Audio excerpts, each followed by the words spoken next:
नमस्कार। कहानी संग्रह में हमारे सभी दर्शकों का हार्दिक स्वागत है।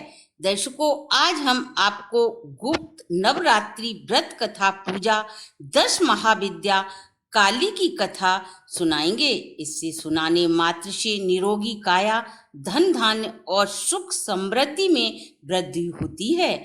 दर्शकों, इन नवरात्रों में कलश स्थापना के साथ नव दुर्गा की पूजा की जाती है और गुप्त रूप से 10 महाविद्याओं की आराधना की जाती है।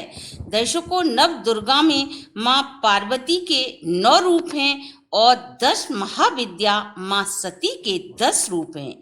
10 महाविद्या इस प्रकार हैं: काली, तारा, त्रिपुर सुंदरी, भुवनेश्वरी, छिन्नमस्ता, त्रिपुर भैरवी, धूमावती, बंगलामुखी, मातंगी और कमला। प्रकृति के अनुसार 10 महाविद्या के 3 समूह हैं।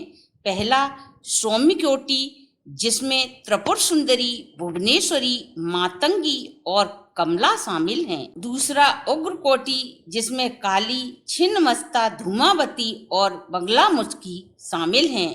तीसरा सौम्य उग्रकोटि, जिसमें तारा और त्रिपुर भैरवी शामिल हैं। 10 महाविद्या की उत्पत्ति की कथा पुराणों में इस प्रकार बताई गई है। जब भगवान भोलेनाथ की पत्नी सती ने अपने पिता दक्ष प्रजापति के यज्ञ में जाना चाहा, तब भगवान शिव ने उनको समझाया कि बिना आमंत्रित के तुम्हें वहां नहीं जाना चाहिए।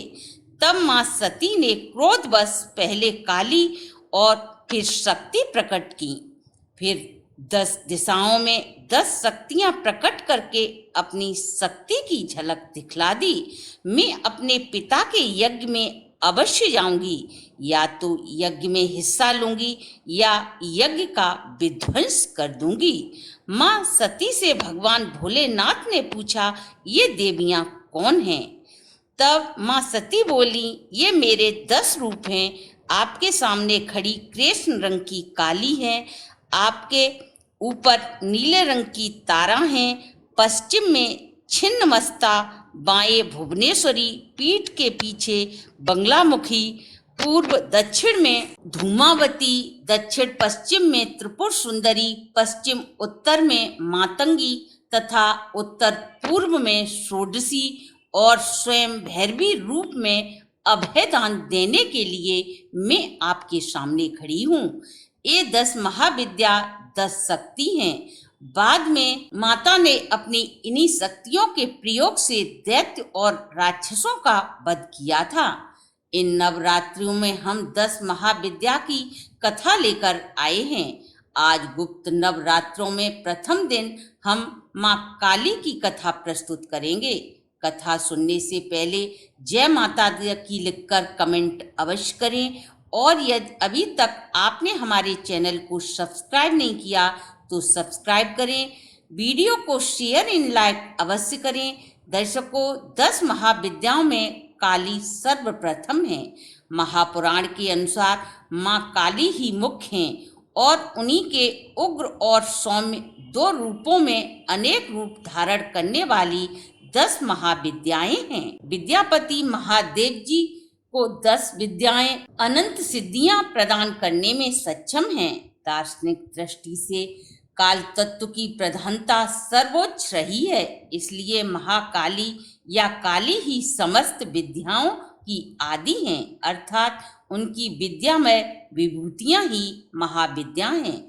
ऐसा लगता है महाकाली की प्रियतमा काली ही अपने दक्षिण और वाम रूपों में 10 महाविद्याओं के रूप में विख्यात हुई। नील बृहनील तंत्र में कहा गया है कि रक्त और कृष्ण भेद से काली ही 2 रूपों में अधिष्ठित हैं। कृष्णा का नाम दक्षिणा और रक्त बीज का नाम सुंदरी है। कालिका पुराण के अनुसार एक बार हिमालय पर उपस्थित मतक मुनि के आश्रम में जाकर देवताओं ने महामाया की स्तुति की। स्तुति से प्रसन्न होकर मतंग बनता के रूप में भगवती ने देवताओं को दर्शन दिए और पूछा, आप किसकी स्तुति कर रही हो?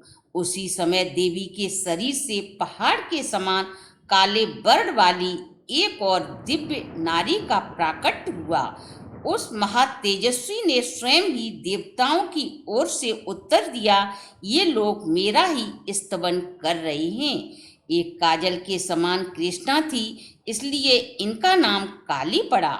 दुर्गा सप्तशती के अनुसार एक बार शंभु निशंभ के अत्याचार से व्यथित होकर देवताओं ने हिमालय पर्वत पर जाकर देव सूक्ति से देवी की स्तुति की। तब गौरी की देह से कौशिकी का प्राकट्य हुआ।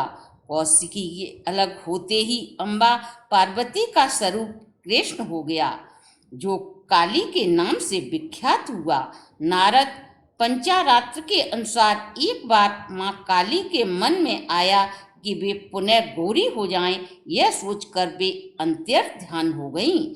जब भगवान शिव ने नारद जी से उनका पता पूछा तो महर्षि नारद ने उन्हें सुमेरु के उत्तर में देवी के प्रत्यक्ष उपस्थित होने की बात कही। भगवान भोलेनाथ की प्रेरणा से नारद जी वहां गए और उन्होंने देवी सती से भगवान भोले के साथ विवाह का प्रस्ताव रखा।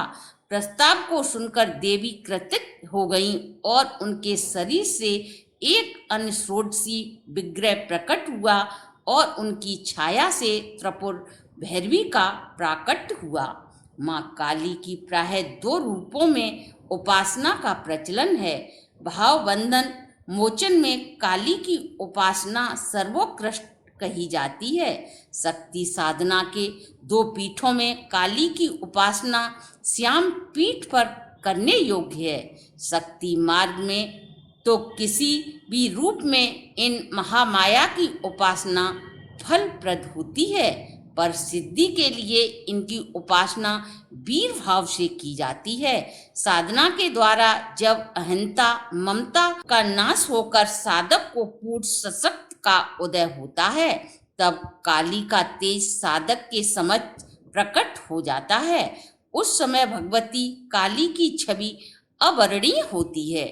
पहाड़ के समान दिग्वसना मुक्त कुंतला सब पर आरूढ़ मुंडमाला धारणी भगवती काली का प्रत्यक्ष दर्शन साधक को कृतार्थ कर देता है। तांत्रिक मार्ग में देवी की उपासना जब साधक को सिद्धि प्रदान करती है तो उसके सभी अभिष्ट कार्य माँ काली की कृपा से पूर्ण हो जाते हैं। माँ काली के 4 स्वरूप हैं: दक्षिणा काली, शमशान काली, मात्र काली और महाकाली।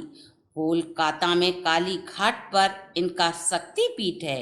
एक और शक्तिपीठ मध्य प्रदेश के उज्जैन के भैरवगढ़ में गढ़कालिया मंदिर है और गुजरात में पायागढ़ की पहाड़ी पर स्थित माँ काली का जागृत मंदिर चमत्कारिक रूप से सभी मनोकामनाओं को पूर्ण करने वाला है।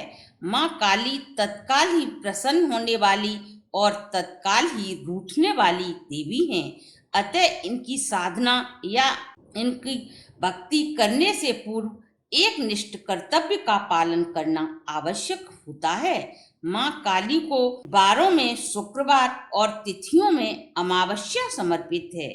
हकीकी माला से 9 माला ह्रीं क्लीं हन दक्षिणे कालिकी स्वाहा मंत्र का जाप कर देवी माँ को प्रसन्न कर सकते हैं। जो भी भक्त सच्चे मन से माँ काली की आराधना करता है, माँ काली प्रसन्न होकर शीघ्र ही फल प्रदान करती हैं। तो दर्शकों, ये थी गुप्त नवरात्रि के पहले दिन की जाने वाली माँ काली की कथा। अगर आपको हमारी वीडियो अच्छी लगी हो तो कमेंट करें, वीडियो को शेयर एंड लाइक अवश्य करें और यदि अभी तक आपने हमारे चैनल को सब्सक्राइब नहीं किया तो सब्सक्राइब करें, बेल आइकन को प्रेस करें जिससे नई वीडियो की जानकारी सबसे पहले आपको प्राप्त हो सके।